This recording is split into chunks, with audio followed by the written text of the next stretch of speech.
जब जरे जरे में खुदा है तो फिर खुदा को ढूंढने बाहर क्यों निकलते हो। एक समय की बात है, एक दूर गांव में एक संत रहते थे जिनका नाम था ज्ञानदेव। वे अपनी गहरी समझ और आध्यात्मिक अंतर्दृष्टि के लिए दूर दूर तक प्रसिद्ध थे। लोग अपनी समस्याओं का समाधान और जीवन का अर्थ जानने के लिए उनके पास आते थे। ज्ञानदेव अक्सर एक ही बात दोहराते थे, जब हर जरे में खुदा है तो फिर खुदा को ढूंढने बाहर क्यों निकलते हो। गांव में एक युवा उत्साही लड़का था जिसका नाम अमन था। अमन एक जिज्ञासु आत्मा था और हमेशा सत्य की तलाश में रहता था। ज्ञानदेव की बातें उसे बहुत प्रभावित करती थीं, लेकिन वह उन्हें पूरी तरह समझ नहीं पाता था। वह सोचता था, अगर खुदा हर जगह है तो फिर मुझे उसे महसूस क्यों नहीं होता, मुझे उसे क्यों नहीं दिखता। एक दिन अमन ने ज्ञानदेव से पूछा, गुरुदेव, आप हमेशा कहते हैं कि खुदा हर जरे में है। यदि ऐसा है तो हमें उसे खोजने के लिए मंदिरों, मस्जिदों या तीर्थ स्थलों पर क्यों जाना पड़ता है। अगर वह मेरे भीतर है तो मुझे उसे कैसे महसूस हो सकता है। ज्ञानदेव मुस्कुराए और बोले, प्रिय अमन, तुम्हारा प्रश्न बहुत महत्वपूर्ण है। मैं तुम्हें एक कहानी सुनाता हूँ। एक राजा था जो अपने विशाल महल में रहता था। उसके पास धन, शक्ति और हर सुख सुविधा थी, लेकिन वह अक्सर अकेला महसूस करता था और जीवन के सच्चे अर्थ की तलाश में रहता था।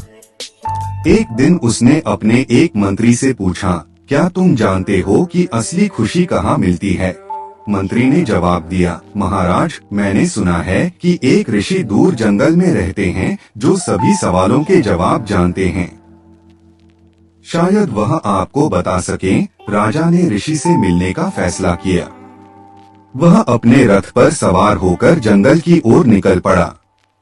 कई दिनों की यात्रा के बाद वह ऋषि की कुटिया तक पहुंचा। ऋषि एक पेड़ के नीचे शांत मुद्रा में बैठे थे। राजा ने उन्हें प्रणाम किया और अपना प्रश्न दोहराया। ऋषि ने ध्यानपूर्वक राजा की बात सुनी और फिर बोले, महाराज, आपकी खुशी और आपकी आत्मा आपके भीतर ही है, लेकिन आपने उसे अपने ही महल के एक गुप्त कमरे में बंद कर दिया है। उस कमरे की चाबी भी आपके पास है, लेकिन आप उसे पहचान नहीं पा रहे हैं।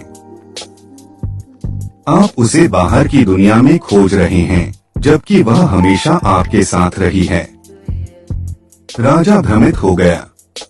उसने वापस अपने महल लौटने का फैसला किया। महल में वापस आकर उसने हर कमरे की तलाश की।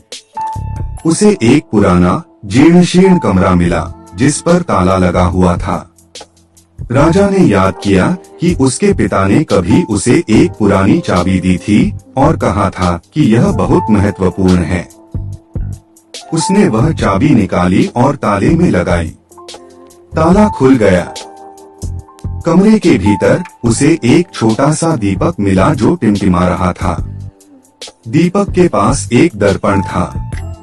जब राजा ने दर्पण में देखा तो उसे अपनी ही छवि दिखाई दी, लेकिन इस बार उसकी आंखों में एक नई चमक थी।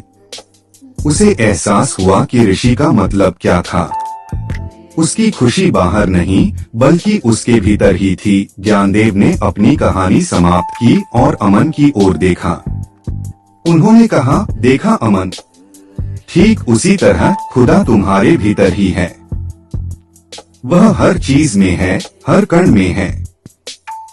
तुम उसे बाहर इसलिए ढूंढते हो क्योंकि तुमने अपने भीतर के उस गुप्त कमरे को कभी खोला ही नहीं है। तुमने कभी अपने अंतर्मन में झांका ही नहीं है। खुदा को ढूंढने के लिए तुम्हें मंदिरों या मस्जिदों की नहीं, बल्कि अपने हृदय के शांत कोने की आवश्यकता है। जब तुम अपने भीतर झांकोगे, जब तुम अपने विचारों और भावनाओं को शांत करोगे, तब तुम्हें महसूस होगा कि वह हमेशा से तुम्हारे साथ था। प्रकृति की सुंदरता में, एक बच्चे की मुस्कान में, दूसरों की सेवा में तुम उसे हर जगह पाओगे, क्योंकि वह हर चीज का मूल स्रोत है। अमन ने ज्ञानदेव की बातें ध्यान से सुनी। उसे अब समझ आ गया था। उसने महसूस किया कि असली खोज बाहर नहीं बल्कि भीतर ही थी। उस दिन के बाद अमन ने अपना दृष्टिकोण बदल दिया। उसने अपने भीतर की दुनिया पर ध्यान देना शुरू किया। उसने प्रकृति में, लोगों में और हर छोटी बड़ी चीज में खुदा की मौजूदगी को महसूस करना शुरू कर दिया। और इस प्रकार उसने वह शांति और आनंद प्राप्त किया जिसकी वह हमेशा से तलाश में था।